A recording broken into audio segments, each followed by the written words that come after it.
After I lost my company, my wife packed up and said, "Failure isn't attractive." I started donating blood for cash.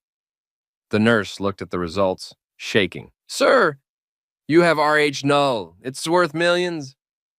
Then the doctor came in. "A dying billionaire needs your blood."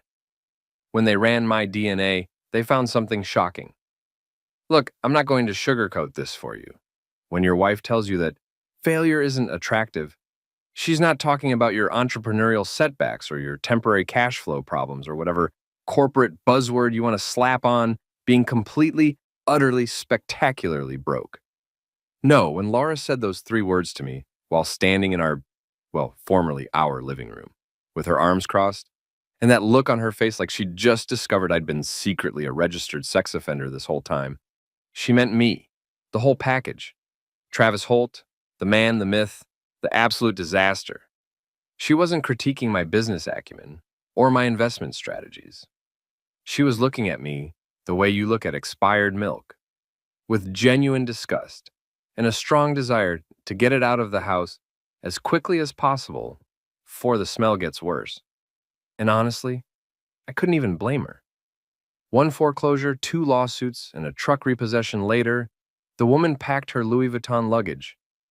And yes, I'm talking about the real stuff, not the knockoffs they sell on street corners that fall apart after 3 uses. Like she was evacuating a natural disaster zone, which, in fairness, I kind of was. I'd become a walking, talking tornado of financial ruin, except tornadoes at least have the decency to be over quickly. My implosion had been a slow-motion train wreck that took 18 months to fully crash and burn, giving everyone plenty of time to grab popcorn and watch the show. She didn't even cry when she left. Just clicked those designer heels across our hardwood floors we were 3 months behind on paying for, by the way, and walked out like she was leaving a bad restaurant. Didn't even leave a tip. That's how I ended up sitting in a plasma donation center on a Thursday afternoon, stomach growling so loud the guy next to me asked if I'd brought my dog, hoping against hope that my blood was worth $50 and maybe, if I was really lucky, a coupon for a free sandwich or something. My name's Travis Holt, and I used to be the CEO of Holt Demolition, a company I built from the ground up with my own 2 hands, a dream, and a small business loan that seemed reasonable at the time. Keyword there being former CEO, because apparently the demolition business is a lot like a game of Jenga. You pull out the wrong piece, and the whole thing comes crashing down. Except in my case, the wrong piece was trusting my CFO, who turned out to be embezzling funds to support his gambling addiction. But hey, live and learn, right? Except I did all the living and not enough learning because here I was. 6 months ago, I was signing million-dollar contracts in conference rooms with views that made you feel like God himself was giving you a high five. I wore custom suits, drove a truck that cost more than most people's houses, and had a secretary named Deborah who knew my coffee order better than I did. Now I'm selling literal pieces of myself, my blood, my plasma, whatever they wanted to stick a needle in and extract, just to keep the lights on in my brother's basement, where I'd been crashing since the foreclosure. My brother Kenny, bless his heart, had been cool about the whole thing. But I could see it in his eyes every time I shuffled upstairs for dinner. That mixture of pity and relief. Pity that I'd fallen so far. Relief that it wasn't him. He'd gotten the sensible gene in the family, became an accountant, married a nice woman named Patricia, who made casseroles that all tasted vaguely the same. Meanwhile, I'd swung for the fences and struck out so hard, I ended up in a different zip code. The plasma center smelled like antiseptic and broken dreams, which is probably what they were going for as a brand identity. The waiting room had those plastic chairs that are specifically designed to be uncomfortable enough that you can't fall asleep, but not so uncomfortable that you leave. And a TV in the corner playing daytime talk shows where people screamed at each other about paternity tests. Real uplifting stuff. The other donors looked like they'd all taken wrong turns at various points in their lives and ended up here, in this fluorescent-lit purgatory, trading bodily fluids for grocery money. There was an older guy with a nose tube who looked like he'd been coming here since plasma donation was invented. A woman in her 30s who kept checking her phone like she was expecting a call that would save her from all this. And a kid who couldn't have been more than 21, with those face tattoos that guarantee you'll never work anywhere that requires a name tag. When the nurse finally called my name, Travis Holt, I practically jumped up like I'd won the lottery, which tells you everything you need to know about where my life was at. The nurse was young, maybe mid-20s, with that aggressively cheerful demeanor that people in medical professions develop as a defense mechanism against the crushing reality of human suffering. Her name tag said Mia, and she had a smile that was probably genuine at some point in nursing school, but had since been plastered on like wallpaper. She led me to one of those reclining chairs that are trying really hard to be comfortable, but just end up making you feel like you're at the dentist, and started prepping my arm with the efficiency of someone who'd done this about 10,000 times. First time donating? She asked, swabbing my inner elbow with something cold that smelled like rubbing alcohol and regret. Yeah, I said, trying to sound casual, like I was just doing this for fun, and not because my bank account had $47 in it and I needed to buy toilet paper. Figured I'd see what all the fuss was about. Plus, I heard the juice and cookies at the end are to die for. She laughed, a real laugh, which made me feel slightly less pathetic, and said, well, the cookies are pretty good. Can't promise they're life-changing, but they're free, so there's that. When she pricked my arm with the needle, and let me tell you, whoever designed these needles definitely wasn't thinking about making the experience pleasant. I decided to lean into the humor, because if you can't laugh when you're literally selling your blood to survive, when can you laugh? Please tell me my blood's at least the good kind, I said, watching the dark red liquid start flowing through the tube like some kind of biological ATM transaction. Maybe vintage red or something fancy that you'd see on a wine menu. I'd hate to find out I've been walking around with discount blood this whole time. Mia smiled at that, smiled until she took the sample vial over to the microscope at her station and looked at whatever she saw under there. Then her face went pale, and I'm talking the kind of pale you see in horror movies, right before someone says, we need to get out of here now.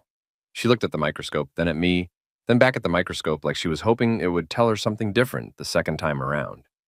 It was the same expression I imagined my accountant had when he first saw my credit score after everything fell apart. Pure, unadulterated disbelief mixed with a healthy dose of, how is this even possible? Sir, and the fact that she'd switched from calling me Travis to Sir was not a good sign. Please don't move, just stay right there, okay? Now, I've heard a lot of concerning phrases in my life. I've heard we need to talk, I've heard the bank called again, I've heard sir, I'm going to need you to step out of the vehicle. But something about the way she said, please don't move, while staring at my blood like it had just confessed to a crime, made my stomach drop. This wasn't the voice of someone who'd found something mildly interesting. This was the voice of someone who'd just discovered something that was either really good or really bad, with absolutely no middle ground. She grabbed her phone, her personal phone, not the work phone, and made a call. Dr. Brenner, I need you at Station 3 immediately. Like, right now. Yes, I know you're on lunch. This can't wait. She hung up and went back to staring at the microscope like it was a crystal ball showing her the future. And whatever future she was seeing definitely had me in it somehow.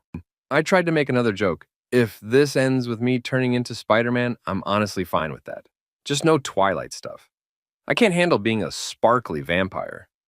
I'm already depressed enough. But my voice came out shakier than I intended. The old man with the nose tube in the recliner next to me, who'd apparently been listening to this whole exchange with the interest of someone who didn't have Netflix at home, let out a laugh that turned into a cough. You'll wish it was Spider-Man, son, he wheezed, like he knew something I didn't, which was becoming a very uncomfortable theme in my life lately. The thing about waiting for a doctor to tell you what's wrong with your blood is that your brain immediately goes to the worst possible places, and I mean the absolute darkest corners of WebMD hell. I'm sitting there in this pleather recliner that's sticking to my arms, watching Mia, the nurse who'd gone from cheerful to completely freaked out in about 30 seconds flat, hover over that microscope like she's watching a horror movie through the lens, and all I can think about is every terrible disease I've ever heard of. Leukemia, AIDS, that weird thing where your blood turns into actual sludge. Ebola, maybe? Can you get Ebola in Kansas? Probably not. But my luck had been so astronomically bad lately that I wouldn't have been surprised if I'd somehow contracted a tropical disease while sitting in my brother's basement, eating expired Hot Pockets and watching reruns of The Price is Right. Dr. Brenner showed up about 3 minutes later, and let me tell you, This guy looked exactly like what you'd expect from someone named Dr. Brenner, who works at a plasma donation center. Mid-60s, gray hair that was trying its best to cover a bald spot. Glasses that had probably been in style sometime during the Reagan administration. And that specific kind of rumpled appearance that says, I've seen some stuff in my medical career and I'm too tired to care about ironing anymore. He was carrying half a sandwich, looked like turkey and Swiss on wheat, in case you were wondering. And he had that annoyed expression people get when they're interrupted during lunch, which I completely understood because I'd barely eaten anything today except a banana that was probably 2 days past its prime. What have we got, Mia? He asked, setting his sandwich down on a paper towel like he was planning to come right back to it, which meant this probably wasn't going to take long. Either I was fine and Mia had overreacted, or I was dying and there was no point in lengthy explanations. Both options seemed equally plausible at this point. Mia gestured frantically at the microscope. Just look. I've never seen anything like it. I mean, I thought maybe the equipment was malfunctioning, so I ran it twice. Same results both times. Dr. Brenner sighed the way my high school principal used to sigh before telling me I had detention again, then leaned over and peered into the microscope. I watched his expression change in real time, going from mildly annoyed to confused to what I can only describe as the look a prospector gets when he finds gold in a river. His eyebrows shot up so fast I thought they might actually leave his face entirely and start their own life somewhere else. Well, I'll be damned, he muttered, which was absolutely not what you want to hear from a medical professional examining your blood. Mr. Holt, I need to ask you something. Have you ever donated blood before? Ever been tested for blood type beyond the basic ABO stuff? I shook my head, suddenly very aware of the needle still stuck in my arm, and the tube still pulling blood out of me like a vampire with a subscription service. No, man. I mean, I knew I was O negative because they told me that once in high school when we did that health class thing where they prick your finger and you nearly pass out in front of everyone. But that's it. Why? Is there a problem? Because I've got to be honest with you, Doc. I'm running out of organs to sell, and blood was kind of my last resort here. Dr. Brenner straightened up and looked at me with an expression I couldn't quite read. It wasn't pity exactly, and it wasn't concern. It was more like the way people look at lottery tickets before they scratch them off, like possibility mixed with disbelief. Mr. Holt, you don't have regular O-negative blood. You have Rh null blood. Do you know what that is? I blinked at him. Is that like a bad thing? Because it sounds like a Wi-Fi password somebody made up after 3 margaritas. Or maybe an error code on my computer. Null, like file not found, but for blood. The old guy next to me with the nose tube started laughing again, that wheezy sound that suggested he'd smoked about 1 million cigarettes in his lifetime and regretted maybe 12 of them. Kid's got no idea, he rasped. Tell him, Doc. Tell him what he's sitting on. Mia had pulled out her phone and was frantically typing something, her thumbs moving so fast across the screen I thought she might be having some kind of seizure. There are only about 43 documented cases in the entire world, she said, reading from whatever website she'd pulled up. 43 people on the entire planet. That's rarer than like every rare disease combined. That's rarer than people who've been to space. That's extremely valuable, Dr. Brenner interrupted. And the way he said valuable made something in my chest tighten. Not in a good way either. More in a, oh God, what fresh hell is this kind of way. Mr. Holt, Renault blood is called golden blood in the medical community. It's universal for transfusions in a way that even regular O-negative isn't. It can be given to anyone with rare blood types. It's extraordinary, frankly. I sat there processing this information while my blood continued draining into a bag, which suddenly felt a lot more significant than it had 5 minutes ago. Okay, so let me get this straight. I'm walking around with the rarest blood type on Earth, literally more rare than getting struck by lightning while winning the lottery, and I've been using it for, what? Pumping through my body while I eat gas station hot dogs and worry about student loan debt? That's what we're saying here? Essentially, yes, Dr. Brenner said. And I swear to God he was trying not to smile, like this was the most interesting thing that had happened to him since he started working at a place where people traded plasma for pizza money. Though I should mention that having Rh null blood comes with its own complications, and if you ever need a transfusion yourself, finding a match would be nearly impossible. You'd essentially have to have your own blood stored for emergencies. Great. I said, laughing because the alternative was screaming or possibly crying, and I'd already cried enough this year to fill a small swimming pool. So I've got blood that's worth a fortune to everyone except me. That tracks perfectly with how my life's been going, honestly. It's like being a lottery ticket that can't cash itself in, a vending machine full of money that only takes exact change. Mr. Holt, Mia interrupted, her phone now pressed to her ear. I need to make some calls. There are medical registries, research facilities, blood banks that specialize in rare types. They're going to want to know about this. Some of them pay for donations, especially for types like yours. We're talking significant compensation. The word compensation made my ears perk up like a dog hearing a treat bag open. Define significant. Are we talking buy a nice dinner significant or pay my brother's electric bill significant? Because I'm interested in either, honestly, but I'd like to know what tier of broke I'm about to potentially not be anymore. Dr. Brenner exchanged a look with Mia, one of those meaningful glances that people share when they know something you don't, and they're trying to decide how much to tell you. Let's just say that people with your blood type have been known to receive substantial offers for donations. We're talking thousands per donation, potentially tens of thousands depending on the recipient and circumstances. There are people out there, wealthy people with rare blood conditions, who would pay almost anything for access to blood like yours. I felt my mouth go dry, which was ironic, considering I was literally in the process of having fluids removed from my body. Thousands? Like multiple thousands? With an S at the end? For blood that my body just makes? Automatically? For free? Yes, Dr. Brenner said simply, and I watched him pull out his own phone from his white coat pocket. In fact, if you're willing, I'd like to contact a colleague of mine who specializes in rare blood types. There might be opportunities here that could benefit both you and people in desperate need. Before I could respond, before I could fully process the fact that the universe had apparently decided to throw me the weirdest life preserver in the history of drowning men, his phone rang. Not the call he was about to make, but an incoming call that made his face do something complicated when he looked at the screen. He answered it, stepping a few feet away, but I could still hear fragments of his conversation. Medical jargon mostly, words like phenotype and compatibility and immediate need. But then he said something that made my stomach flip. Yes, I understand. From overseas? How soon can they get here? He hung up and turned back to me, and his expression had changed completely. Now he looked like a man who just realized he was holding a winning lottery ticket that belonged to someone else. Mr. Holt, he said slowly, carefully, like he was explaining something to a child or possibly defusing a bomb, I need you to stay here for a little while longer. There's someone who wants to meet you.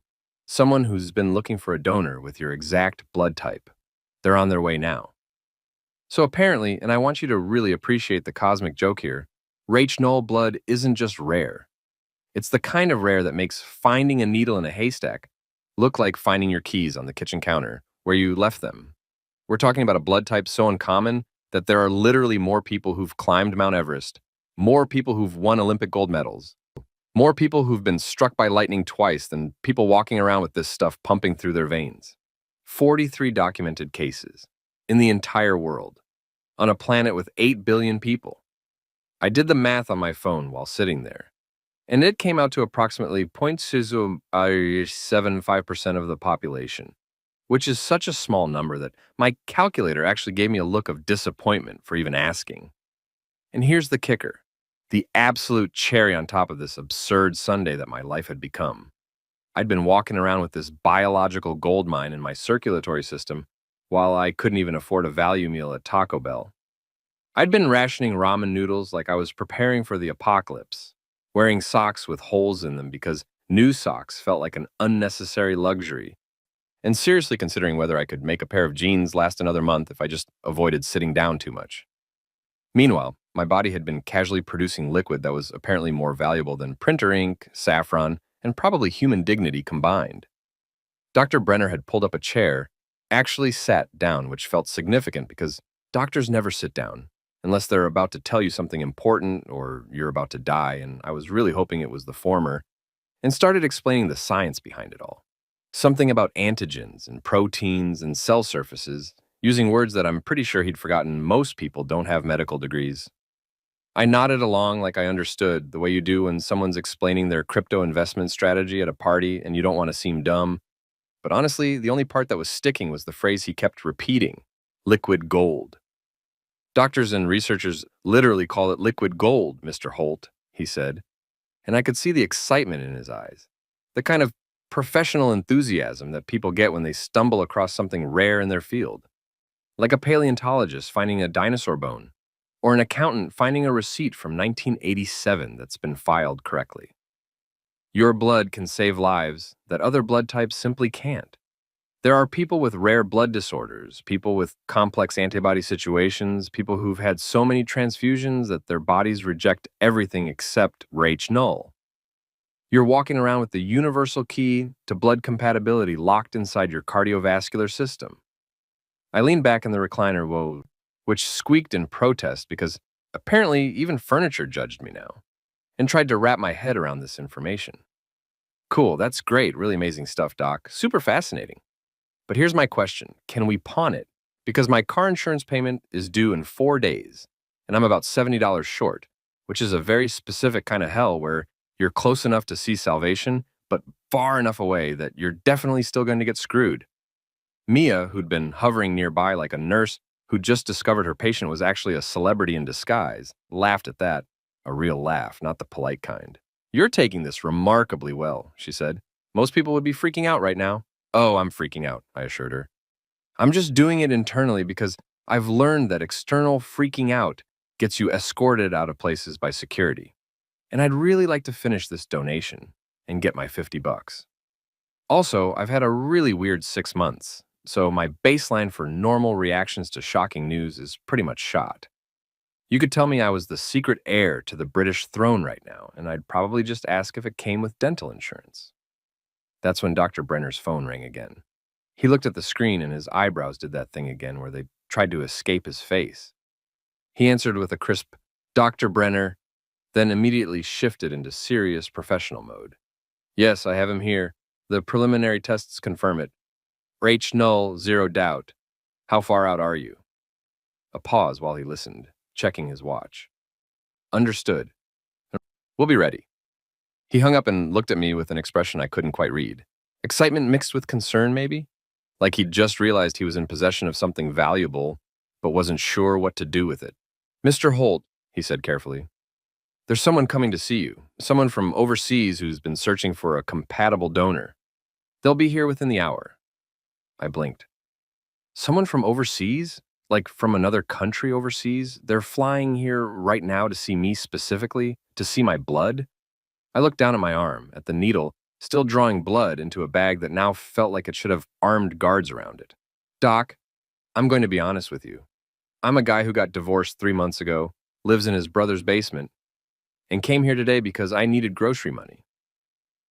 This feels like either the best thing that's ever happened to me or the opening scene of a horror movie where I get harvested for organs in a warehouse. I'm having trouble reading the vibe here." Dr. Brenner actually smiled at that, a real genuine smile that crinkled the corners of his eyes. "I can assure you this is legitimate. The person coming to meet you represents a very wealthy family with a member in critical condition. They have been searching through international blood registries for months. When I contacted my colleague about your case, the information made its way to them within minutes. They're desperate, Mr. Holt, and they have the resources to compensate you very, very well for your help." The old man with the nose tube next to me, who'd been following this conversation like it was his personal soap opera, wheezed out another laugh. "Kid, you better ask for $1 million. Hell, ask for 2. People like that have more money than God, and they need what you got. Don't let them lowball you just because you're broke." "I appreciate the negotiating advice from the peanut gallery," I said, but honestly, he had a point. My business might have collapsed, my marriage might have imploded, and my dignity might have evacuated the premises about 4 months ago. But I'd negotiated $1 million contracts before. I knew how desperation worked. I'd been the desperate one enough times recently to recognize it in others. And if someone was flying in from overseas within an hour of finding out about me, that was desperation with a capital D and probably several exclamation points.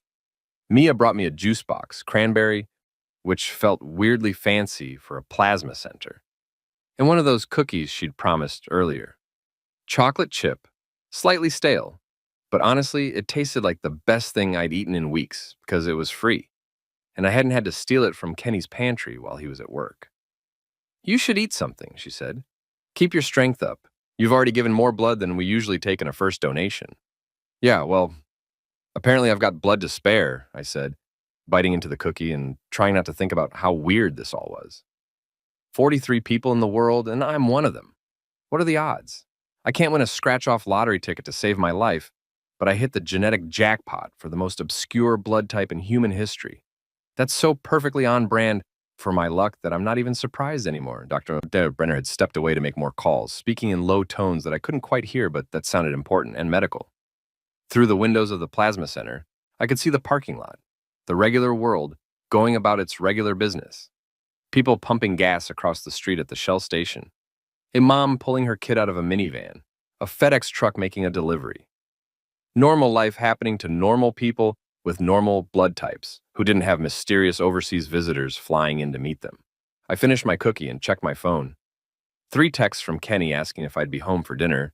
Patricia was making meatloaf, apparently, which was her specialty in the sense that she made it every Thursday and it was consistently mediocre.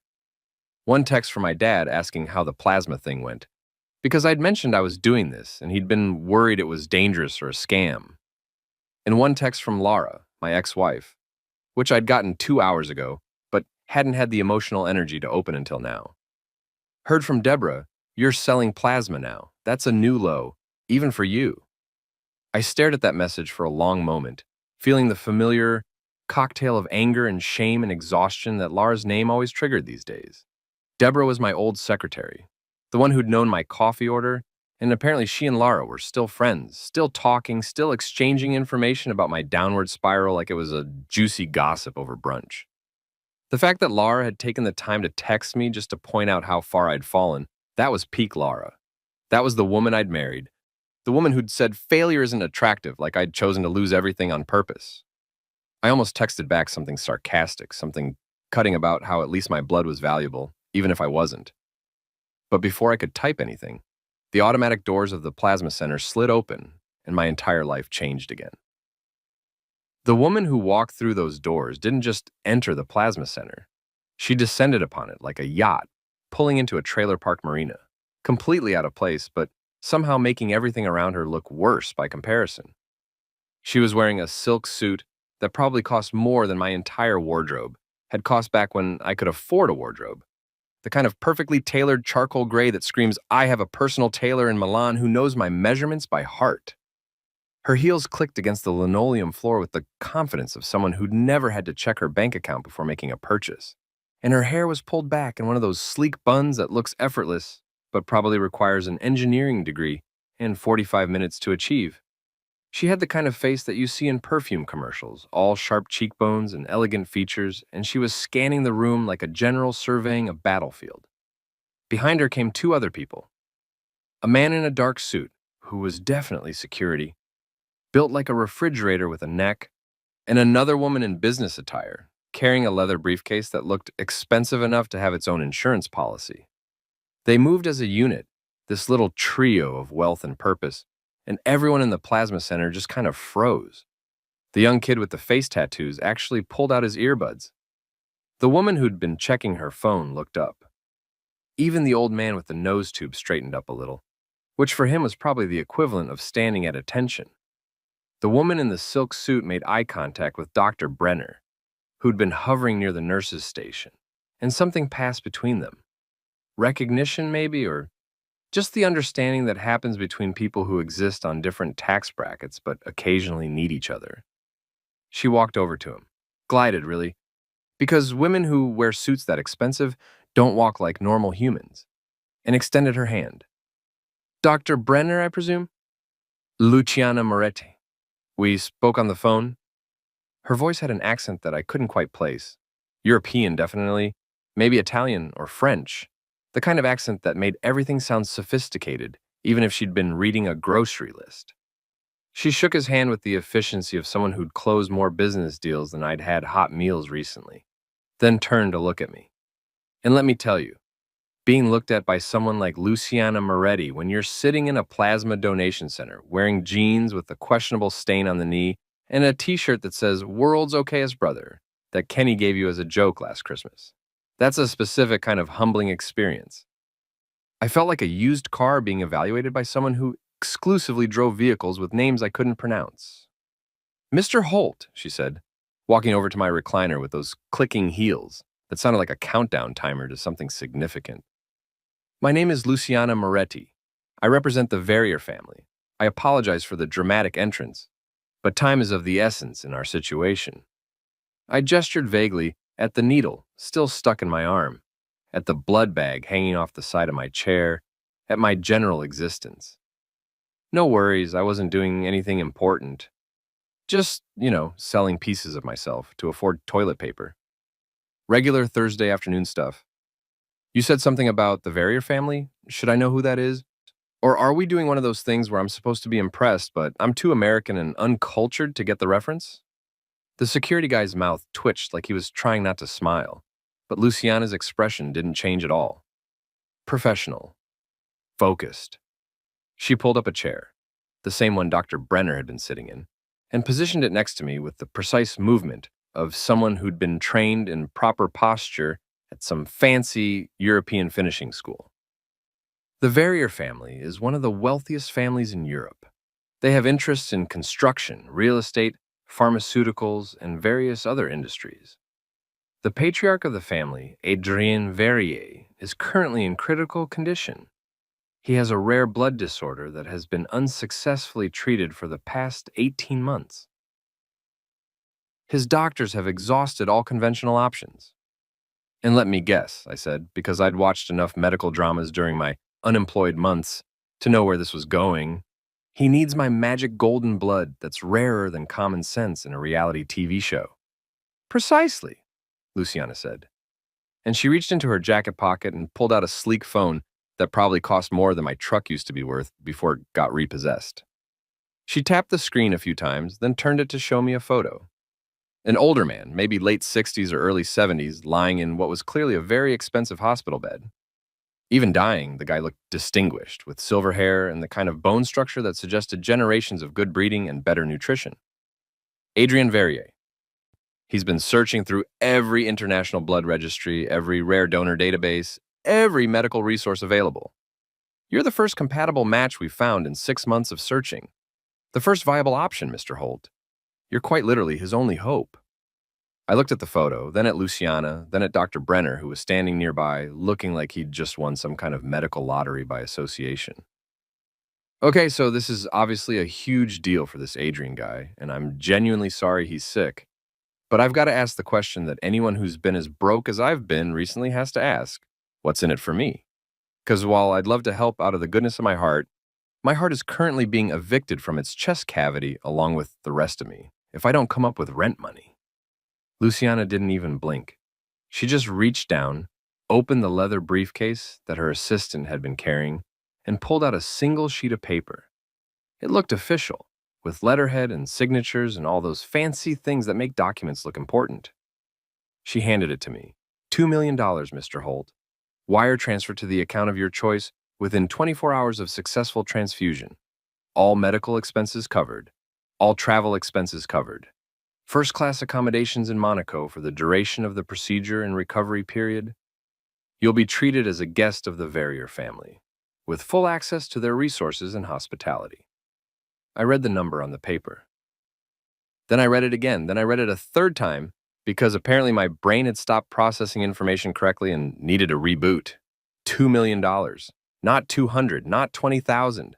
2 million actual American dollars for giving blood that my body would just make more of anyway, like some kind of biological money printer that I'd been walking around with this whole time while eating discount hot dogs and wondering if I could return bottles for deposit money. I laughed. I couldn't help it. I laughed so hard that the needle in my arm shifted and Mia had to come over and adjust it, looking concerned that I was having some kind of mental breakdown, which honestly wasn't that far from the truth. $2 million, I said, trying to catch my breath between laughs that were definitely edging toward hysteria.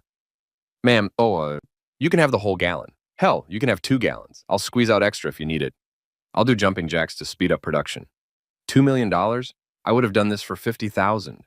I would have done this for 5,000. I came here today hoping to get $50 and a cookie.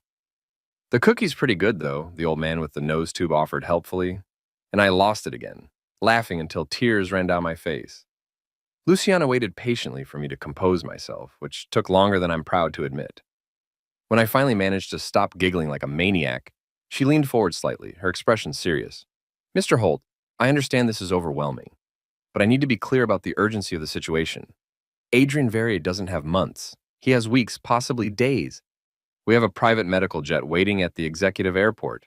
If you agree to help, we need to leave within the hour. The medical team is already preparing for the transfusion. Everything is ready. We're only waiting for you. I looked down at the paper in my hands, at the number that could change everything. $2 million. Enough to pay off every debt, every lawsuit, every creditor who'd been calling me at 7 in the morning and 10 at night. Enough to start over, to rebuild, to maybe become the person I used to be before everything fell apart. Enough to prove to Laura, to my brother, to my dad, to everyone who'd watched me fail so spectacularly that I wasn't done yet. But somewhere in my head, cutting through the excitement and the disbelief and the sheer absurdity of the situation, I heard Laura's voice from that day she left. Failure isn't attractive, Travis. I looked up at Luciana Moretti with her silk suit and her leather briefcase and her private jet waiting at the airport. Well, I said, grinning like an idiot because what else was there to do? I guess we better get going then. But I've got to tell you, I'm probably the scruffiest medical miracle you've ever transported. I didn't exactly dress for international travel today. I was planning on getting $50 and going to the grocery store. Luciana stood up, smooth and efficient, and for the first time since she'd walked in, she smiled. A real smile, not the professional kind. Mr. Holt, I assure you that your attire is the least of our concerns. We can provide you with anything you need. All that matters is that you're willing to help save a man's life. Everything else is just details. Details? I repeated, looking at the $2 million figure again. Yeah, just details. Sure, okay. Let's go save a billionaire with my weird blood. This is fine. This is a completely normal Thursday. Why not? Before I could sign anything, before Luciana could whisk me off to her private jet like some kind of medical Cinderella story, except instead of a glass slipper, I had freaky rare blood. Dr. Brenner cleared his throat in that way doctors do when they're about to drop another bomb on you and want to make sure you're paying attention. He was holding a tablet now, one of those fancy medical ones that probably cost more than a decent used car. And he had that expression again, the one that said, I have more weird news and you're not going to believe this either. Mr. Holt, he said, walking over with the tablet extended like he was presenting evidence in a trial, there's another matter we need to discuss before you leave. When we ran your blood sample, we don't just test for type. We also run a standard DNA panel. It's protocol for our database, helps with matching and registry purposes. And well, something came up that you should probably know about. I looked at Luciana, who'd been in the process of making another call on her ridiculously expensive phone, and she paused, one perfectly sculpted eyebrow raised in interest. A complication? She asked, and I could hear the concern in her voice, like maybe this miracle donor she'd found was about to evaporate. Not a complication exactly, Dr. Brenner said, and he tapped something on the tablet screen. More of an unexpected connection. Mr. Holt, when we ran your DNA, it flagged some markers that connect to a very specific European lineage. I cross-referenced it with international genetic databases, and, well, he turned the tablet to show me a screen full of squiggly lines and numbers that looked like someone had let a drunk person design a graph. Your genetic markers indicate a direct familial connection to the Verrier bloodline. There was a moment of silence so complete that I could hear the fluorescent lights humming overhead and someone's phone buzzing 3 chairs over. Luciana's assistant actually dropped the leather briefcase, which made a thump that echoed through the whole center like a gavel in a courtroom. I'm sorry, I said, because my brain had apparently short-circuited and needed a manual reboot. Could you run that by me again? Because it sounded like you just said I'm related to the dying billionaire who needs my blood, which would be one hell of a coincidence, and also possibly the setup for a soap opera episode. Dr. Brenner nodded, completely serious. The markers don't lie, Mr. Holt. Based on the genetic analysis, you share significant DNA with the Verrier family line. Not immediate family, the connection appears to be a generation or two removed. But it's there, undeniable. You're not just a compatible donor randomly. You're compatible because you're actually related. Luciana had gone very still, that phone frozen halfway to her ear. And I watched her process this information with the efficiency of someone whose job probably involved processing a lot of shocking information on a regular basis. Travis, she said, and it was the first time she'd used my first name instead of Mr. Holt, which felt significant somehow. This billionaire you're supposed to save, he might actually be your family, your blood relative. I sat there with the needle still in my arm, blood still draining into a bag that now felt like it was connected to something much bigger than just a medical emergency, and tried to make sense of what I was hearing. Okay, no, that's not possible. I know my family. I know my dad, Daniel Holt, born and raised in Kansas, worked construction his whole life, taught me how to throw a baseball and fix a carburetor. My grandparents were farmers. We're about as European aristocracy as a gas station hot dog. There's got to be a mistake. But even as I said it, something was clicking in the back of my mind. Little things I'd never thought about before. The way my dad never talked about his childhood much, how there were no old family photos from before I was born, how he'd always deflected questions about where he grew up with vague answers about moving around a lot. The way he spoke sometimes, with this tiny hint of an accent that I'd always thought was just weird Midwest pronunciation, but maybe wasn't. I pulled out my phone with my free hand, the one without the needle, and called my dad right there in the plasma center, because this was not the kind of conversation you could put off until later. It rang 4 times, and I was preparing to leave the world's weirdest voicemail when he picked up. Hey, Travis, how'd it go? You get your $50? His voice was cheerful, relaxed, and the voice of a man who wasn't harboring any massive secrets about being a secret European aristocrat. Hey, Dad, quick question, I said, trying to keep my voice steady and casual, which was difficult, considering I was sitting in a plasma center with a multi-millionaire businesswoman staring at me while a doctor held up genetic evidence of family secrets. You ever go by any other names, like maybe before you became Daniel Holt? Maybe something that sounds fancier, more European, maybe something like, I don't know, Victor Delacroix? The silence on the other end of the phone was so long and so complete that I thought the call had dropped. I pulled the phone away from my ear to check if we were still connected, and we were. I could hear breathing, careful and measured. The breathing of a man who'd just heard something he'd hoped to never hear. Dad, I said, and my voice cracked a little because suddenly I was 12 years old again, asking him why Mom had left and getting careful, measured answers that didn't really answer anything. How did you find out? He said finally, and his voice was different now, quieter, older, with an accent that I'd never heard before, but that sounded exactly like Luciana's. French, refined it. The voice of someone who'd learned English as a second language and had spent decades hiding it. My stomach dropped like I'd just gone over the first hill of a roller coaster. So it's true? You're Victor Delacroix? You're connected to the Verrier family? Dad, what the hell? I'm sitting here in a plasma center being told I have rare blood that matches a dying French billionaire, and now you're telling me we're actually related to these people? Were you planning to mention this at some point? Or were you just going to let me keep living in poverty while we apparently had billionaire relatives in Europe? Luciana had moved closer, no longer pretending she wasn't listening to every word of this conversation. Her expression had shifted from professional interest to something more intense, recognition maybe, or confirmation of a suspicion. Travis, listen to me, my dad said, and now he just sounded tired, exhausted, like he'd been carrying something heavy for a very long time and had just set it down. I left that life 40 years ago. I changed my name, came to America, started over. I had my reasons, good reasons, and I never looked back. I never wanted you to be part of that world. The Verrier family, they're complicated, son. Money doesn't make people better. Often it makes them worse. Well, congratulations, Dad, because I'm about to be part of that world, whether you wanted it or not, I said. And I could hear the edge in my own voice, the anger and confusion mixing together into something sharp. There's a woman here from Monaco who's offering me $2 million to donate blood to someone named Adrian Verrier. $2 million, Dad, that's not start over money. That's fix everything that's been broken in my life for the past year money. And apparently I'm compatible because we're related to him. So you want to tell me what that's about? Another long pause. I could hear my dad moving, probably sitting down, probably running his hand through his hair the way he did when he was stressed. Adrian Verrier, he said slowly. He was my half-brother. Is my half-brother. I haven't spoken to him in decades. We had a falling out over the family business, over inheritances, over things that seemed important at the time, but probably weren't. I walked away from all of it. The money, the name, the whole dynasty.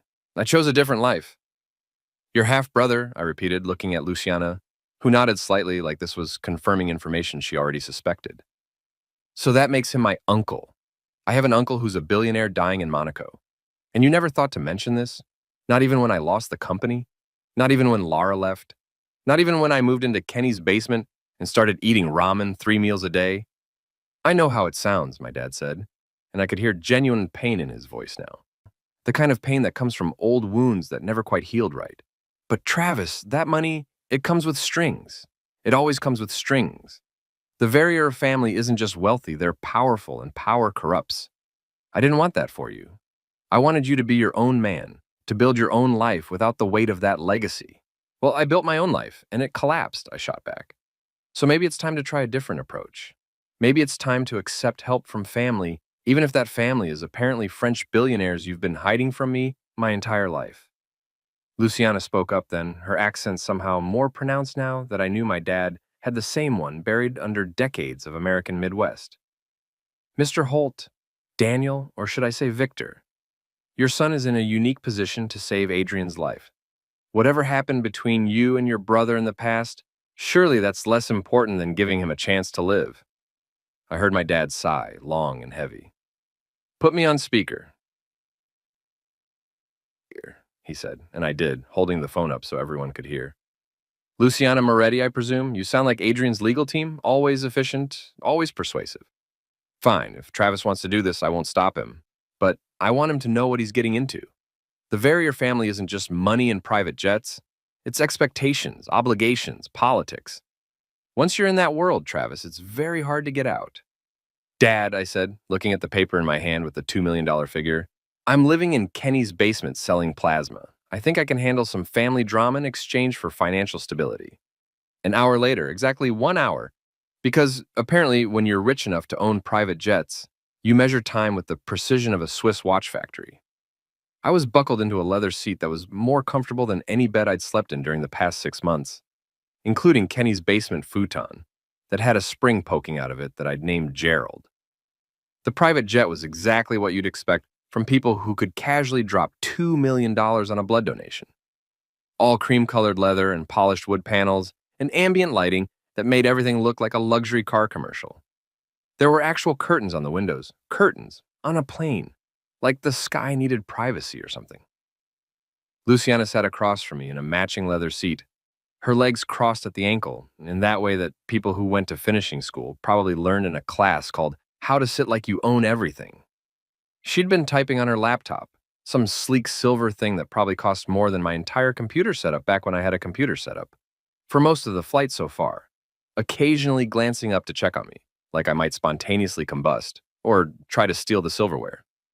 The flight attendant, because of course this plane had a dedicated flight attendant, had brought me a steak about 20 minutes after takeoff.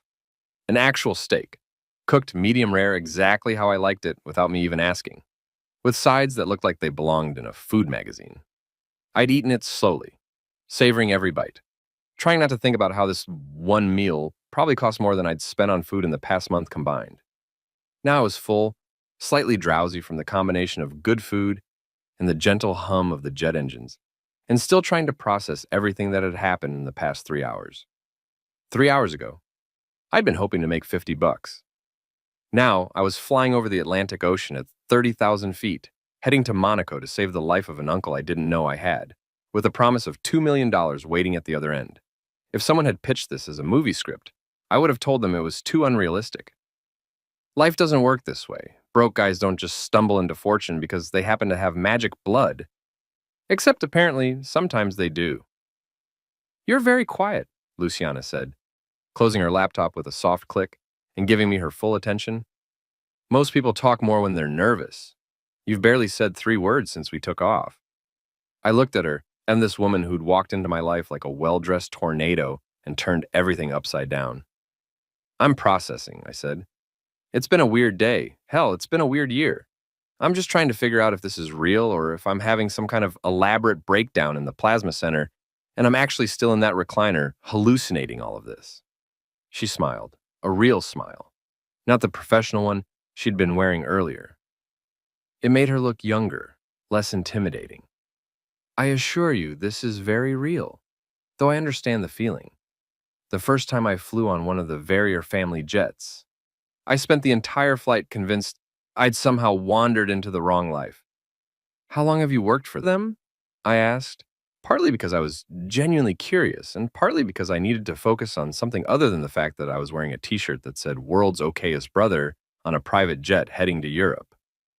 7 years, she said, uncrossing and recrossing her legs, getting comfortable. I started as a junior attorney in their Paris office, worked my way up to senior counsel, and now I handle their international affairs and sensitive matters. This situation definitely qualifies as sensitive. Because the dying billionaire's estranged half-brother's son is the only person who can save him, I said, shaking my head. Yeah, I'd say that's pretty sensitive. It's like someone took a soap opera and a medical drama and mashed them together. All we need now is for me to find out I have an evil twin, and we'd have the full set. Luciana laughed at that, a genuine laugh that sounded almost musical. No evil twin, I'm afraid. Though the Verrier family has enough drama without adding that to the mix. You should know what you're walking into, Travis. The family dynamics are complicated. Complicated how? I leaned forward, resting my elbows on my knees, suddenly very interested. Like, we don't talk at Thanksgiving complicated, or we plot against each other like a Game of Thrones episode complicated. She considered this for a moment, choosing her words carefully. Somewhere in between. Adrian has 3 children from 2 marriages. There's Isolde, the eldest. She runs the European construction division and is being groomed to take over the company. She's brilliant, ruthless, and doesn't particularly like surprises. Then there's Marcus and Claire. From his second marriage, they're younger, still finding their places in the family business. When you show up as the long-lost nephew who shares blood with their father, quite literally, there will be questions, concerns, possibly resentment. Great, I said, leaning back. So I'm flying into a hostile takeover situation where I'm the unwilling takeover. That's fantastic. Really looking forward to that warm family welcome. It's not quite that dramatic, Luciana said, though her tone suggested it might be exactly that dramatic. But you should be prepared for scrutiny. The Verrier fortune is substantial, billions in assets, properties across Europe, business interests in dozens of countries. When someone new appears in the family tree, especially someone with a direct blood connection to Adrienne, people pay attention. I thought about my dad. Victor Delacourt, apparently, living in Kansas, fixing cars, grilling burgers, living a life so completely removed from all of this that it was hard to believe he'd come from the same world. My dad walked away from all of this, I said. 40 years ago, he just left. Changed his name, started over. Why would he do that if the money was this good? Luciana was quiet for a moment, looking out the window at the darkness beyond, at the invisible ocean somewhere far below us. I've read the family files, she said finally. Your father, Victor, and Adrian had a falling out over business decisions, over the direction of the company. Victor wanted to modernize, to move away from some of the family's more traditional interests. Adrian was more conservative, wanted to preserve the legacy. They fought badly, and Victor decided he'd rather have nothing than compromise his principles. He left everything, his inheritance, his position, his name, and disappeared. Sounds like Dad, I muttered. Stubborn as hell. I get that from him. Apparently. Stubbornness and secretly fancy European blood. He built a life on his own terms, Luciana said. That takes courage. Most people born into wealth can't imagine walking away from it. Your father did exactly that. The flight attendant appeared then, asking if we wanted drinks. Luciana ordered sparkling water with lime. I almost asked for a beer, then remembered I was technically still recovering from a blood donation and probably shouldn't mix alcohol with whatever medical adventure I was flying toward. Just water, I said. Regular water. Tap water is fine. The flight attendant looked at me like I'd just asked for dirt in a cup, but nodded politely and disappeared toward the galley. They don't have tap water on this plane, Luciana said, amused. Everything is filtered and chilled, probably better quality than most bottled water you've had. Of course it is, I said, because why wouldn't the water be fancy? The seats are fancy, the steak was fancy, probably even the bathroom has fancy water. Do billionaires ever experience anything that isn't fancy? Rarely, she admitted. It's both a blessing and a curse. You become disconnected from how most of the world lives. It's why some of them, like Adrian, become philanthropists, trying to balance the scales to give back. Others just don't care. They accept the luxury as their natural state and never question it. The water arrived in crystal glasses, because of course they were crystal, and I took a sip. It tasted like water, which was both disappointing and reassuring. At least something on this plane was normal. Tell me about Adrian, I said. Not the business stuff, not the billionaire stuff. What's he like as a person? Because I'm about to meet my uncle for the first time while he's dying, which is already weird enough without adding the fact that I have no idea who he is beyond rich guy who needs my blood. Luciana set down her glass and leaned back, thinking. Adrian is complex. He's brilliant, built the family business from millions into billions over 40 years. He's demanding, expects excellence from everyone around him. But he's also capable of great kindness. I've seen him personally fund entire hospitals in developing countries, scholarship programs for underprivileged students. He doesn't publicize most of his charitable work. He just does it because he believes wealth comes with responsibility. Sounds like he and my dad had more in common than they thought, I said. Dad's the same way, fixes neighbors' cars for free, helps people move, once spent an entire weekend building a wheelchair ramp for the old lady 3 houses down. Never asked for anything in return. Just did it because it needed doing. Perhaps that's the Delacroix, the Verrier bloodline, Luciana said softly. A sense of responsibility, of duty, of wanting to leave things better than you found them. I looked down at my hands, at the small bandage on my inner elbow where they'd taken what felt like half my blood volume back at the plasma center. I'm just a guy who lost his business and his wife, I said. I don't feel particularly noble or responsible. I feel broke and desperate and like I'm faking my way through a situation that's way bigger than me. That's exactly how everyone feels when they first encounter the Verrier family, Luciana said, and there was something knowing in her smile. The trick is realizing that they're all faking it too. The wealth, the power, the confidence, half of it is performance. They're just people, Travis. Complicated, flawed people who happen to have a lot of money and a complicated family history. And now I'm part of that history, I said, still trying to wrap my head around it. Travis Holt, former CEO of a failed demolition company, current resident of his brother's basement, now a member of a European billionaire dynasty. That's going to take some getting used to. You have about 4 more hours to get used to it, Luciana said, checking her watch, which was definitely a Rolex or something equally expensive, because of course it was. We'll land in Nice, then helicopter to Monaco. You'll have time to rest and clean up before meeting Adrienne. The medical team wants to do the transfusion as soon as possible, but they understand you need to be in good condition for it to work properly. Helicopter, I repeated. Right, because we're taking a helicopter after the private jet. Why not? At this point, why the hell not? Maybe we'll arrive riding dolphins. Maybe there'll be fireworks. Luciana's smile widened. No dolphins, but the helicopter does have an excellent view of the French Riviera. Try to enjoy it, Travis. Whatever happens next, whatever complications arise with the family, you're doing something genuinely good here. You're saving a man's life. That matters more than any of the drama that might come with it. I nodded, taking another sip of fancy water, and looked out the window at the darkness. Somewhere out there was America, getting smaller behind us with every passing minute. Somewhere out there was Kenny's basement, the plasma center, my old life as a failure.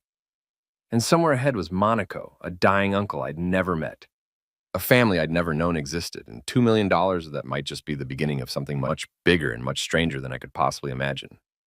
Hey, Luciana, I said. Yes? Thanks for not treating me like some hick who doesn't belong here. I know I'm wearing a joke t-shirt and probably smell like the inside of a plasma center, but you've been decent about all this. She looked at me for a long moment, something soft in her expression. You're a man who's had a hard year, who just found out his blood can save someone's life, and you said yes without hesitation. That tells me everything I need to know about who you are, Travis. The t-shirt is irrelevant. The hospital in Monaco looked less like a medical facility and more like a 5-star hotel that happened to have doctors wandering around in expensive shoes. We're talking marble floors so polished you could see your reflection judging you, crystal chandeliers that probably cost more than most people's houses, and walls covered in art that I was pretty sure belonged in museums rather than places where people came to not die. The whole place smelled like money and antiseptic in equal measure, which was a weird combination but somehow worked. Even the nurses looked like they'd been hired by a modeling agency that specialized in medical professionals who could double as runway models during Fashion Week. Luciana led me through a series of corridors that got progressively quieter and more exclusive, past doors with nameplates in French that I couldn't read, until we reached what was clearly the VIP section of an already very IP facility, and there was actual security here. A guy in a suit who checked Luciana's credentials like we were entering a nightclub, except instead of velvet ropes and drunk college kids, it was mahogany doors and dying billionaires. Mr. Verrier's in the suite at the end of the hall, the security guard said in accented English, probably for my benefit. The medical team is with him now, preparing for the procedure. Dr. Rousseau asked that you wait in the consultation room until they're ready.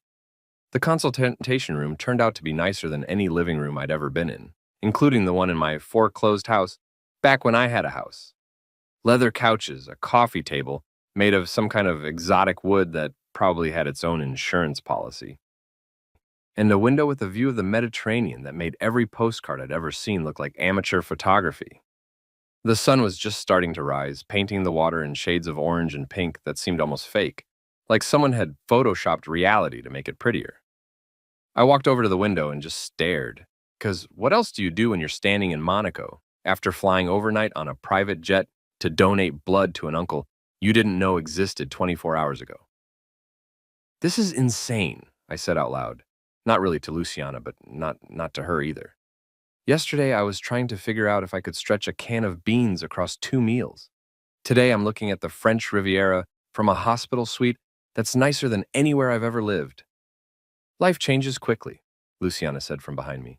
She'd settled onto one of the couches and was back on her phone, probably managing 17 different crises while making it look effortless. Especially in situations like this. Before I could respond, the door opened and a woman walked in who was so obviously Adrian's daughter that it was almost funny. She had that same bone structure I'd seen in his photo.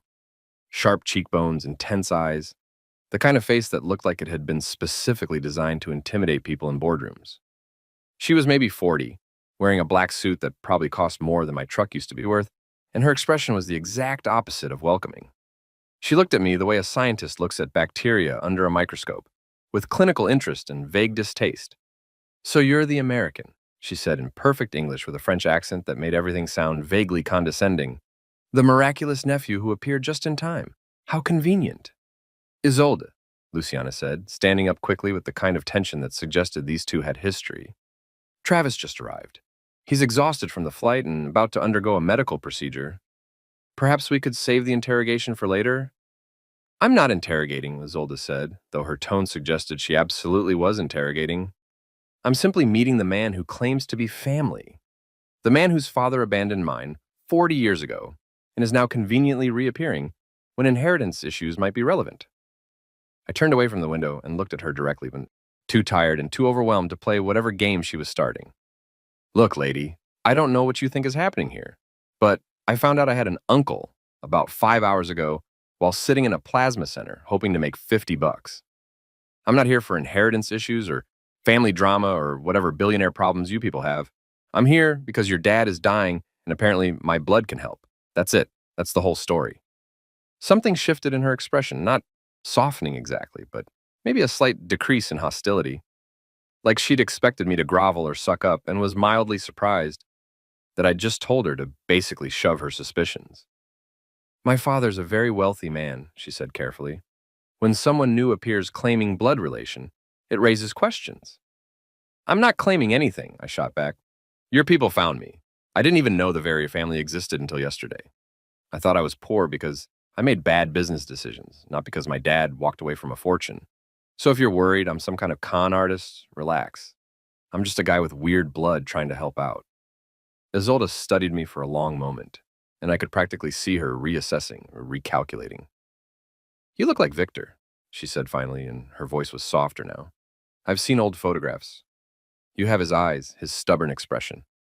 Yeah, well, I got his blood type too, apparently. Lucky me. The door opened again before she could respond, and a doctor walked in, tall, maybe 60, with gray hair and the kind of authoritative presence that suggested he'd been telling people what to do in medical situations for several decades. Mr. Holt, I'm Dr. Rousseau. I'll be overseeing the transfusion. If you're ready, we can begin the preliminary examination and preparation. I nodded, suddenly very aware that this was actually happening. I was about to meet my dying uncle and then literally give him my blood in a procedure that would either save his life or, well, I didn't want to think about the alternative. Yeah, I'm ready. Let's do this. Dr. Rousseau led me down the hall with Luciana and Isolde following behind like some kind of weird entourage. The security guard opened the mahogany door at the end, and we walked into a hospital suite that looked more like a luxury apartment than a place where someone was dying. There was medical equipment, sure, monitors and IV stands and all the high-tech stuff you'd expect. But it was arranged around a massive bed with actual bedding that looked comfortable, not those terrible hospital sheets that feel like sandpaper. And in that bed, looking pale and frail but still somehow dignified, was Adrien Verrier. He looked older than his photo, which made sense given that photo was probably taken before he got sick. His silver hair was thinner now, his face gaunt, but those eyes, sharp and intelligent, even while the rest of him was failing, locked onto me the moment I walked in. I saw recognition flash across his face, followed by something that might have been regret or maybe just surprise. Mon Dieu, he whispered, his voice barely audible. You're Vincent's boy. You look exactly like he did at your age. I walked closer to the bed, unsure what the protocol was for meeting your dying uncle for the first time. Handshakes seemed wrong, hugs seemed presumptuous. I settled for just standing there awkwardly. Yeah, I'm Travis Holt. Though apparently I should be Travis Delacroix. The whole name situation is still pretty confusing. A small smile appeared on Adrian's face, and I could see echoes of my dad in it, the same slightly crooked way the left side went up higher than the right. Holt is fine. Your father chose that name for a reason. How is Vincent? I mean, Daniel? I lost track of which name he prefers. He goes by Daniel now. Has for 40 years, apparently. He's good. He's in Kansas, works as a mechanic, grills a mean burger, lives a simple life, seems happy. I paused. He told me to tell you he's sorry. For leaving the way he did. For not reaching out. Adrian's eyes glistened. Might have been tears, might have been just the medication, and he shook his head slowly. I was the stubborn one. I let pride get in the way of family. I could have reached out too, but I didn't, and now look at us. 40 years later, meeting through his son because I'm too sick to fix it myself. Dr. Rousseau stepped forward then, all business. Mr. Verrier, we should begin the preparation. The sooner we start the transfusion, the better your chances of positive response. The next 4 hours were a blur of medical procedures that I'm not qualified to explain even if I wanted to. They drew more blood from me. Apparently they needed to test compatibility again just to be absolutely certain. Then hooked both of us up to machines that looked like they belonged on the bridge of the Enterprise. Tubes and monitors and beeping things that I tried very hard not to think about, because if I thought too much about the fact that my blood was literally flowing out of my body and into someone else's, I might pass out, and that would be embarrassing. I cracked jokes to the nurses to keep myself from freaking out. If he wakes up craving ramen noodles in regret, that's on me. Those are the two things my blood is primarily made of at this point. One of them, a younger woman with kind eyes, actually laughed, which made me feel slightly less like a medical experiment and more like a human being doing something weird but noble. Luciana stayed in the room the whole time, working on her laptop but occasionally glancing up to make sure I wasn't dying. Isolde came and went, checking on her father, checking her phone, looking stressed in that particular way that rich people look stressed, like they're worried about things that cost more money than most people see in a lifetime. Adrien drifted in and out of consciousness during the procedure, but when he was awake, he'd look over at me with this expression I couldn't quite read. Gratitude, maybe. Curiosity. Possibly regret for all those lost years with his brother. It was hard to tell. By the time Dr. Rousseau finally announced that the transfusion was complete and successful, that Adrian's body was accepting the blood without any complications, I felt like I'd run a marathon while simultaneously taking a nap. Exhausted but somehow energized. Drained but weirdly satisfied. You should rest, Dr. Rousseau said to me, already unhooking the various tubes and wires. You've lost a significant amount of blood. You'll be weak for a few days. We have a room prepared for you down the hall. I looked over at Adrian, who was sleeping now, and already he looked better, more color in his face, breathing more steady. He's going to be okay? I asked. The next 24 hours will tell us for certain, Dr. Rousseau said. But yes, I'm optimistic. You gave him a chance, Mr. Holt. That's more than we had yesterday. I nodded, suddenly too tired to form coherent sentences.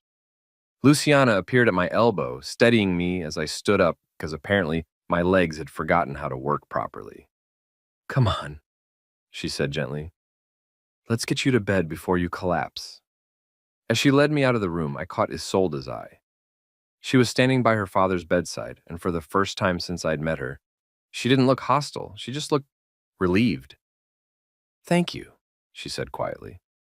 Don't mention it, I said, because what else do you say when you've just saved your uncle's life with your freaky rare blood? Family's family, right? Even when you just found out they existed. I woke up 14 hours later in a bed so comfortable that for a solid 30 seconds I thought I'd died during the transfusion and gone to heaven, which would have been ironic considering I'd spent most of my adult life assuming I was headed in the other direction. The room was dark, heavy curtains blocking out what I assumed was probably an incredible view, and every muscle in my body felt like it had been replaced with wet concrete. Turns out giving a significant portion of your blood to a dying billionaire takes a lot out of you, both literally and figuratively. My phone was on the nightstand. Someone must have plugged it in because it was fully charged. And when I checked it, I had about 47 messages. Kenny asking if I was okay and where the hell I was. My dad asking me to call him when I landed. A few spam texts about extended car warranties, which was hilarious considering my car had been repossessed 6 months ago. And one from Laura that just said, I heard you're in Europe with rich people? Followed by 3 question marks like the first 3 weren't sufficient to convey her confusion and probably jealousy. I ignored all of them, except my dad's. Called him right there from the fancy Monaco hospital room, still lying in bed because sitting up seemed like an ambitious goal I wasn't ready to commit to yet. He answered on the first ring, Travis? Are you all right? How's Adrian? I'm fine, Dad, tired. Feel like I got hit by a truck driven by a vampire. But Adrian's doing better. The doctors say the transfusion worked. He's stable. I paused, staring at the ceiling, which had some kind of fancy molding that probably had a French name I'd never be able to pronounce. I met him, your brother. He looks like you know. Same eyes, same smile, even when he's dying. I heard my dad take a shaky breath, the kind of breath people take when they're trying not to cry. Did he say anything about me? He said he was sorry, that he should have reached out years ago. That pride got in the way of family. I sat up slowly, ignoring the way my head spun slightly. Sound familiar? My dad laughed, but it was wet with emotion. Yeah, that sounds familiar, Mom. The Delacroix men, the Verrier men, we've always been good at being stubborn and terrible at admitting when we're wrong. I'm glad he's okay, Travis. I'm glad you were able to help him. Me too, I said, and I meant it. Despite the weirdness, despite the exhaustion, despite everything, I was glad. Oh, and I met his daughter, Isolde. She's terrifying, like in a could run a Fortune 500 company before breakfast kind of way. She thought I was some kind of con artist at first. That's Adrian's daughter, all right, my dad said, and I could hear the smile in his voice. Smart, protective, doesn't trust easily. She gets that from her father, and probably from me too, if we're being honest about the family genetics. We talked for a few more minutes before I told him I needed to rest, which was true, but also I needed to process everything without his voice reminding me that this whole situation was basically a family reunion, 4 decades in the making. After I hung up, I finally dragged myself out of bed and discovered that someone, probably Luciana, because she seemed to think of everything, had left clothes for me. Real clothes, designer clothes, a pair of pants that actually fit, a button-down shirt that probably cost more than my entire wardrobe back home, even shoes in my exact size. I showered in a bathroom that had heated floors and a rainfall showerhead and about 7 different kinds of soap that all smelled expensive, then got dressed in my new fancy person costume and ventured out into the hallway. It was early evening, based on the light coming through the windows, which meant I'd slept through most of a day. My stomach was growling loud enough to echo off the marble floors. I found Luciana in what appeared to be a private lounge area, sitting at a table with her laptop open and a cup of coffee that smelled like it cost more than a tank of gas. She looked up when I walked in and actually smiled, which I was learning was relatively rare for her. You're awake. Good. How do you feel? Like I donated a couple pints of blood and then slept for 14 hours? I said, dropping into a chair across from her. So, living the dream. How's Adrian? Improving rapidly, she said. And there was genuine relief in her voice. His vitals are stabilizing. The doctors are optimistic about his recovery. You saved his life, Travis. They're saying he might have only had days left before you arrived. Cool. So I'm basically a superhero. Except instead of flying or super strength, my power's having weird blood. I gestured at the coffee pot on the table. Is that for sharing or is that a personal coffee pot? Because I really need caffeine. She poured me a cup without answering, which I took as permission. There's something else you should know, she said carefully in that tone people use when they're about to tell you something you're not going to love. Isolde wants to have dinner with you tonight. She and her siblings. They want to discuss the situation. I paused mid-sip. The situation. You mean the situation where their long-lost cousin showed up and saved their dad's life? What's there to discuss? I did the thing. I'm going to get paid my $2 million, and then I'm heading back to Kansas to figure out how to not be broke anymore. Pretty straightforward. Luciana set down her coffee cup and looked at me with an expression that was half sympathy, half amusement. Travis, you're not just some random donor anymore. You're family. You're Adrian's nephew. You share his blood in more ways than one. The family, particularly Isolde, wants to know what your intentions are. What your relationship with the Verrier family will be going forward. My intentions? I laughed, but it came out more bitter than I meant it to. Lady, my intentions are to pay off my debts, maybe get an apartment that isn't my brother's basement, and possibly buy groceries that aren't expired. I'm not trying to join the family business or claim some inheritance or whatever rich people drama you're imagining. I'm just a guy who got lucky with genetics. I know that, Luciana said gently. But they don't know that yet. And Adrian, well, he's been asking to see you. When he's awake, he keeps talking about you. About Victor. About wanting to make things right after all these years. I think he sees this as an opportunity to reconnect with the part of his family he lost. Before I could respond, the door opened and Isolde walked in, followed by two other people who had to be her siblings based on the family resemblance. The guy was maybe 30, tall and athletic with the kind of tan that suggested he spent a lot of time on yachts or golf courses or whatever rich people did outdoors. The woman was younger, late 20s, with sharp eyes and an expression that suggested she was evaluating everything and everyone constantly. Travis, Isolde said, and her tone was significantly warmer than it had been this morning. I'm glad you're up. I'd like you to meet my brother Marcus and my sister Claire. We thought it would be good to have dinner together, get to know each other, clear the air. Marcus extended his hand for a shake, and his grip was firm but not aggressive. Thanks for saving the old man, he said in English with a lighter accent than Isolde's. We were starting to think we'd lost him.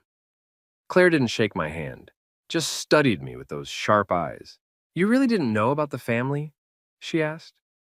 Our father, the Verrier name, any of it? Not even a little bit, I said honestly. My dad changed his name before I was born.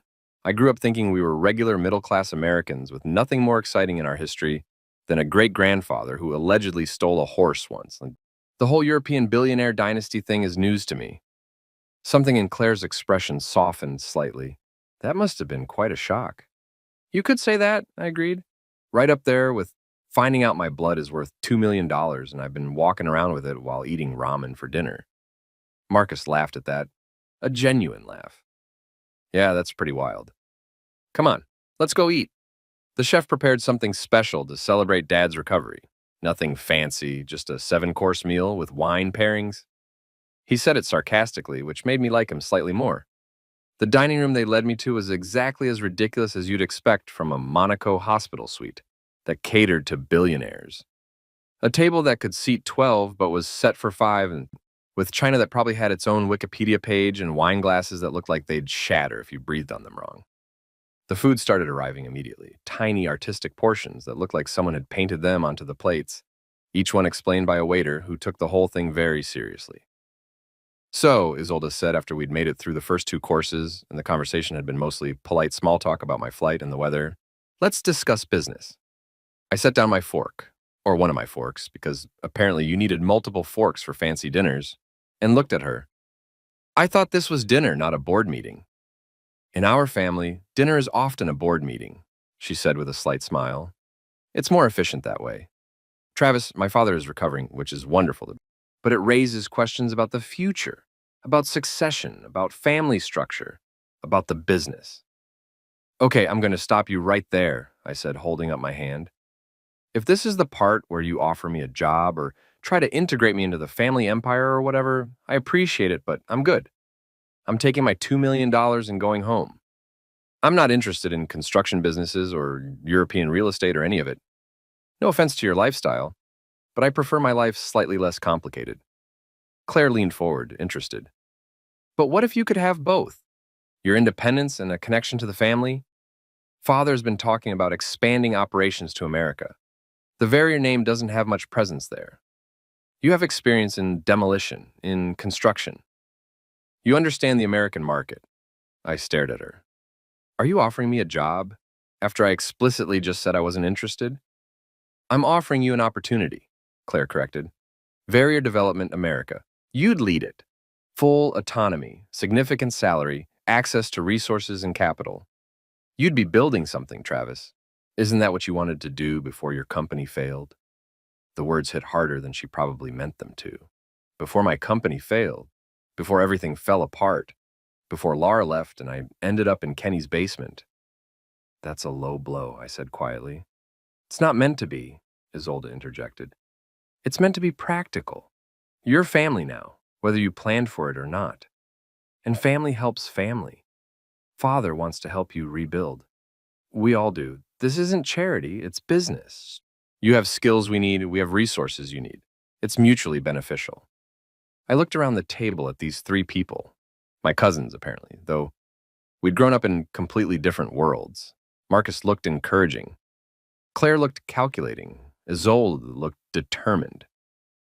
And somewhere down the hall, their father, my uncle, was recovering from a medical emergency using my blood, literally giving him life while they offered to give me back the career I'd lost.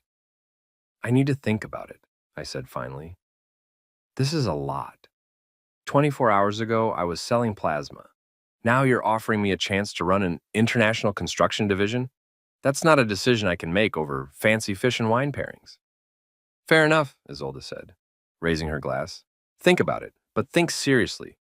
Opportunities like this don't come around often, even for family.